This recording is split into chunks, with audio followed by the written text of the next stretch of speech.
AG వార్తలకు స్వాగతం సుస్వాగతం.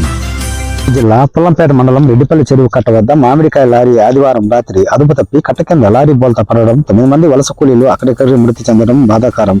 ఈ దుర్ఘటనలో క్షత్రఘాతులు బీజేపీ జిల్లా అధ్యక్షులు సాయి లోకేష్ గారు మాట్లాడుతూ ఏదైతే సంఘటనలు జరుగు రహదారి నిర్మాణం కొరకు చర్చించడం జరిగినది. కడప నుంచి రేణిగుంట వరకు 100 కోట్ల ప్రాజెక్టుల టెండర్ల ప్రక్రియ అమలైనదని, ఎలాగైతే ఆ పనులు త్వరగతిన చేయాలని చెప్పడం జరిగినది.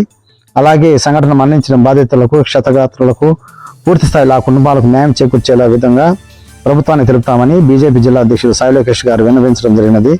ఆపై క్షతగాత్రులను పరామర్శించి అక్కడి వారి బాధ్యతను అర్థం చేసుకుంటూ అక్కడ పనిచేసే డిపార్ట్మెంట్ వారికి తగిన జాగ్రత్తలతో పూర్తి స్థాయి ట్రీట్మెంట్ చేయాలని ఆదేశించడం జరిగింది. స్థాయిలో వాళ్ళు బిడ్డ పిల్లలు వాళ్ళు ఉండేదానికి జీవనోపాధికి అన్ని విధాలుగా ప్రభుత్వము ఆదుకోవాలనేసి మేము గౌరవ ముఖ్యమంత్రి వర్యుల దృష్టికి తీసుకువెళ్ళి వాళ్ళకి న్యాయం చేసే విధంగా మేము పోరాడతాం అనేసి మీకు అందరికీ తెలియజేస్తాం.